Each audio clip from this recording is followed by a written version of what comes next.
has just told my right honourable friend, the member for North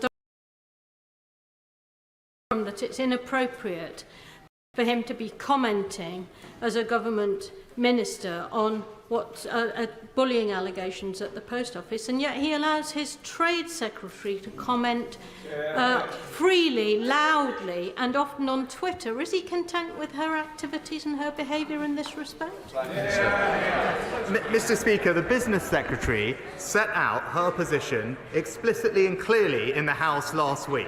And actually, since then, and despite some of the claims that were made by the party opposite, the former and permanent secretary at the department has completely refuted the claims that were made. And yesterday, the current CEO of the Post Office and the Director of Business Resilience at the department also refuted Mr. Staunton's recollection.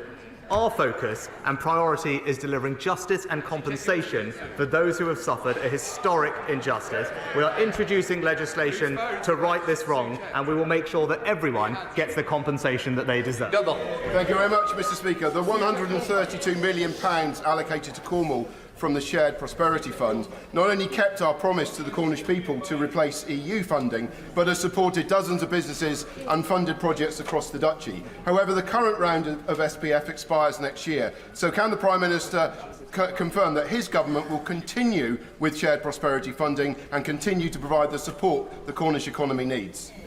Prime Minister. It was great to visit my honourable friend the other week in his constituency and see the delights of Cornwall, and I wish everyone a happy St Piran's Day for next week, Mr. Speaker. Now, Cornwall has been awarded over £130 million to deliver, I think, 100 different projects across the county through the UK Shared Prosperity Fund. Funding is confirmed for this spending review period up to the end of March 2025. But as with all government funding, decisions regarding the future of the fund are a matter for the next spending review. But I can assure him that we remain committed to an ambitious levelling up agenda in Cornwall and across the country. That completes Prime Minister's questions.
We now come to the urgent question. Murray Fellows. Thank you, Mr. Speaker. To ask the Secretary of State for Business and Trade if she will make a statement on what steps are being taken to restore public confidence in the Post Office Board and governance, following evidence taken at yesterday's Business and Trade Select Committee. Minister. Well, thank you, Mr. Speaker. And I sat there for 5 hours listening to all the evidence that was given to the Select Committee yesterday. There have now been several serious allegations made against the government, my department, and its officials by Henry Staunton. His most recent revelation is that there is an ongoing HR investigation that involves both him and the Post Office CEO, Nick Reed.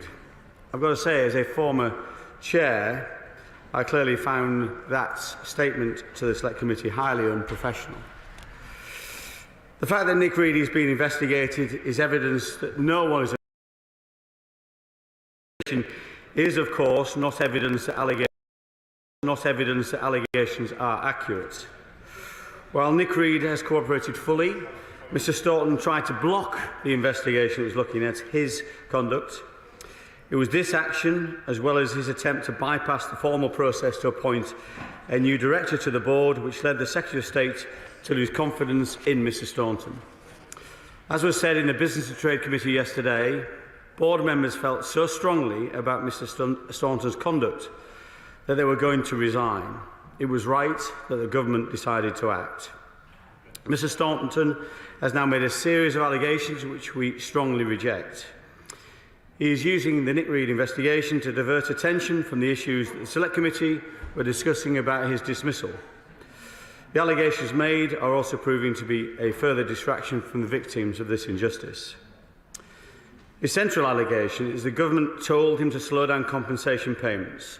Not a single person backs him up on this claim. My officials are clear that they have never been instructed to do this. Post Office executives are clear that instruction was never passed on to them. Telling him the opposite. His only evidence is a note of his business. This is entirely different from compensation to sub-postmasters. The Permanent Secretary wrote recently to give her truthful account of what happened. We also released her office's contemporaneous note of that meeting. After he learnt of his dismissal from Sky News, this was not the case. He claimed there was pressure on Nick Reed to send a letter to the Justice Secretary.